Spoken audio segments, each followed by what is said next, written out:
accomplices in crimes.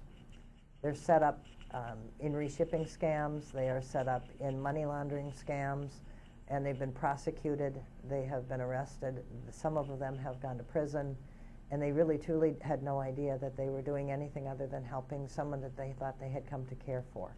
And how does that happen? How do you commit a crime and not know it? Well, there's a couple different ways.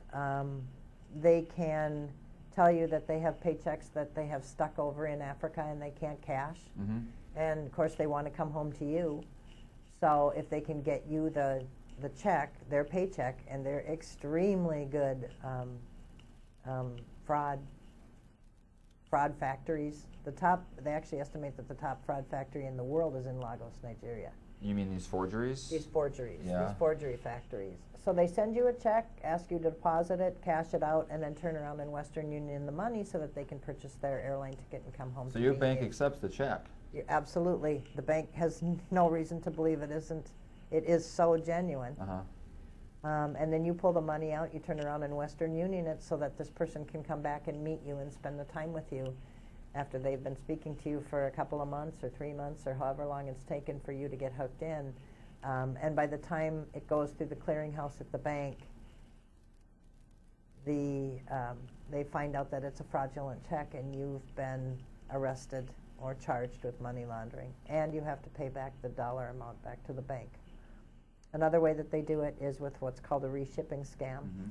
where they may claim that they're over there and they have equipment that has been broken or lost or stolen or whatever. Computers are a favorite. Phones are a favorite.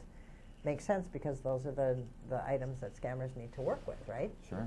So they claim that they're over there and their laptops have been broken or stolen or lost in travel on the airlines or whatever, and they cannot find one that is like the one that they need. So if they send one to you, would you just please turn around and send it to Ghana or to Nigeria? Most of the companies will no longer ship over there because of the amount of scams.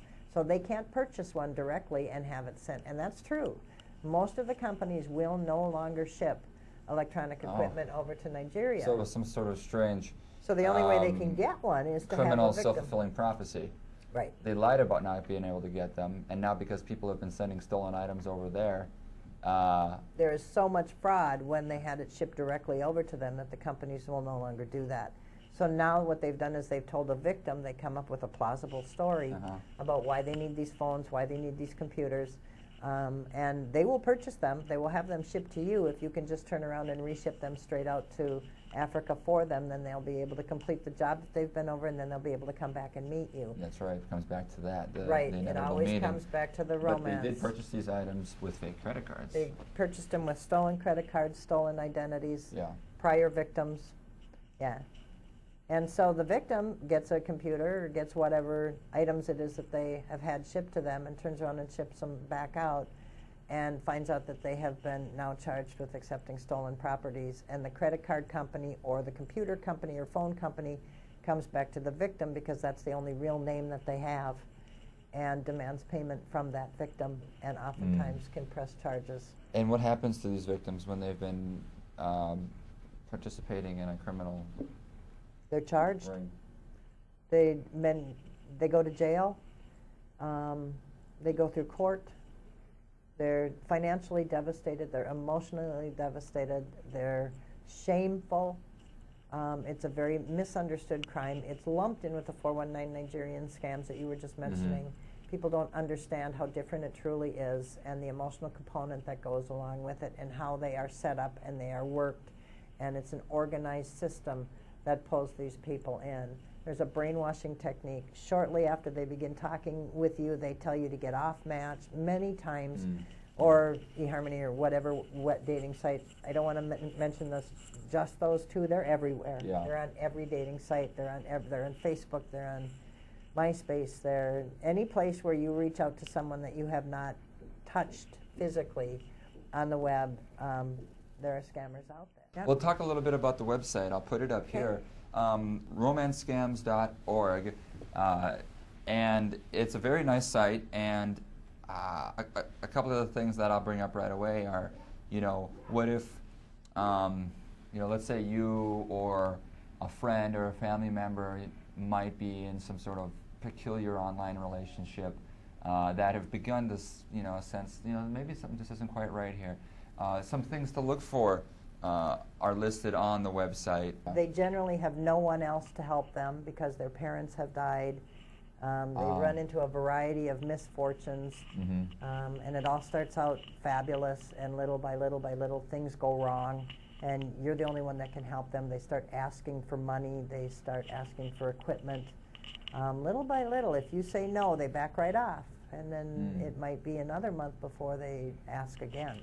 If you're defiant and keep saying no, will they eventually just say, you know what, this isn't working? No, they will never stop unless you break contact. As long as you are willing to communicate with them, they will keep working it.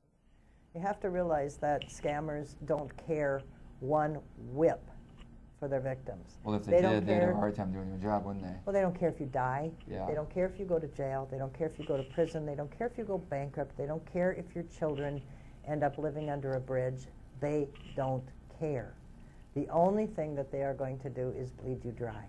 Emotionally, financially. This is like the psychology of people who, how you will dehumanize your enemy in war. It's absolutely what it is. They have a name for us. They call us mugus. In African dialect, if you were to go to Wikipedia or something, a mugu is defined as an internet crime victim, a white fool. Although we come in all colors, we come in all races, it doesn't matter if you're poor, you're rich, or you're young, or you're old. Our victims range from 20 years old to in their 70s. Some are poor, some are on disability, some are wealthy, some are straight, some are gay, some are Christian, some are not. It does not matter. You've seen victims in all those ranges. It covers all spectrums. The only thing that they have in common is that they are on the internet and they are open to speaking to someone, period. Our website's been around for 3.5 years. Over 34,000 members have crossed our doors. Currently, there's over 14,000 members. We ask that There's 14,000 members on romancescams.org. Currently, active current members, over 14,000. Right. Over 34,000 have come through our doors in 3.5 years.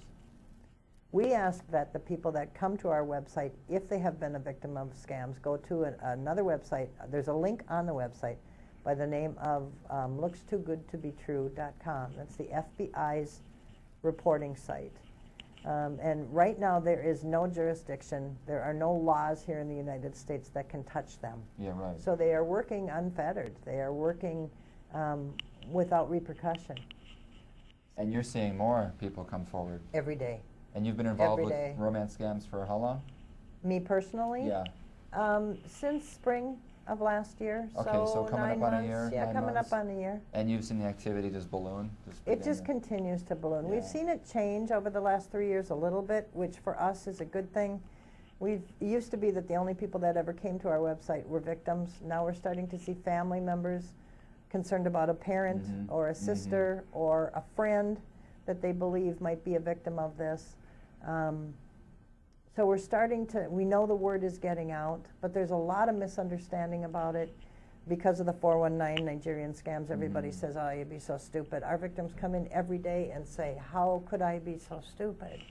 How could I fall for something like this? Well, how could you not? How are you supposed to know that that picture is a fake? And it isn't like you suddenly are just sitting there, whistling, checking the internet, and then go, oh, hey, a royal family just contacted me and they want my money. Now that's like, that's sort of just being blindsided. Right. But this is like it's inch by inch, because one day it's like, well, it's like any, I guess any relationship. Any relationship that when you, by the end you're going, how did I get here? You know? Right.